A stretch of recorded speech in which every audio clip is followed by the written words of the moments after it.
नमस्कार, मेरा नाम है ईशा भंडारी और आप देख रहे हैं वोकल न्यूज।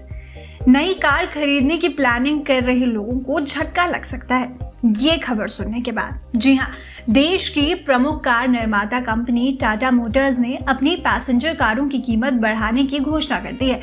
टाटा मोटर्स ने शनिवार को कहा कि उसने अपने यात्री वाहनों की कीमतों से 7 नवंबर से वृद्धि करने के लिए प्लानिंग कर रखी है। ऑटो कंपनी ने एक बयान में कहा, वेरिएंट और मॉडल के आधार पर औसत वृद्धि 0.9% होगी। कंपनी बढ़ी हुई लागत के एक बड़े हिस्से का बोझ ग्राहकों पर नहीं डाल रही थी, लेकिन इनपुट लागत में तेज वृद्धि के चलते कीमतों को बढ़ाना पड़ रहा है। इस प्रकार कंपनी अपनी इस बड़ी लागत का एक छोटा हिस्सा ही ग्राहकों की ओर स्थानांतरित कर रही है। कंपनी देश भर में टियागो, पंच, नेक्सॉन, हैरियर और सफारी जैसे यात्री वाहनों की बिक्री करती है। टाटा मोटर्स की कुल बिक्री अक्टूबर 2022 में 15.49% बढ़कर 78,335 इकाई रही। कंपनी ने मंगलवार को बयान में ये जानकारी दी। कंपनी ने पिछले साल इसी महीने में कुल 67,829 वाहन बेचे थे। आलोच्य अवधि में टाटा मोटर्स की कुल घरेलू बिक्री 17% बढ़कर 76,537 इकाई रही, जो एक साल पहले इसी महीने में 65,151 इकाई थी।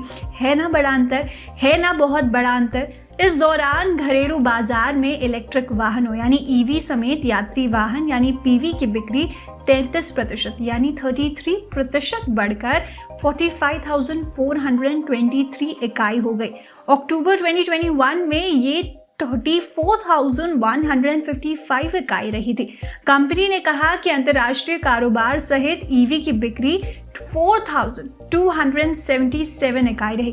पिछले साल अक्टूबर की बात करें तो ये 1,660 इकाई थी। वहीं घरेलू बाजार में वाणिज्य वाहनों की बिक्री मामूली बढ़त के साथ 31,320 इकाई रही, जबकि निर्यात 35% घटकर 1,592 इकाई रहा।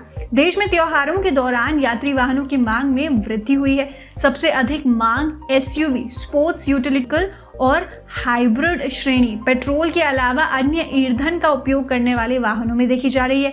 ग्रांड थॉर्नटन भारत के वाहन सर्वेक्षण में ये कहा गया।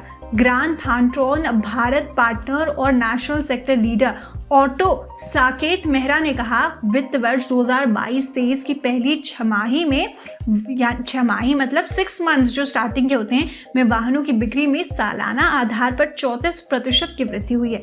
यात्री वाहन उद्योग धीरे धीरे महामारी के प्रभाव से उबर रहा है।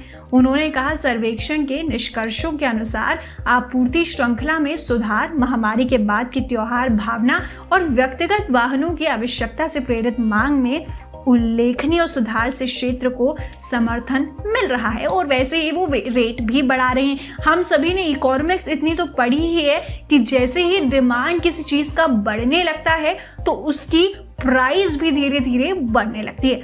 ऐसी खबरों के लिए आप बने रहिएगा वोकल न्यूज के साथ।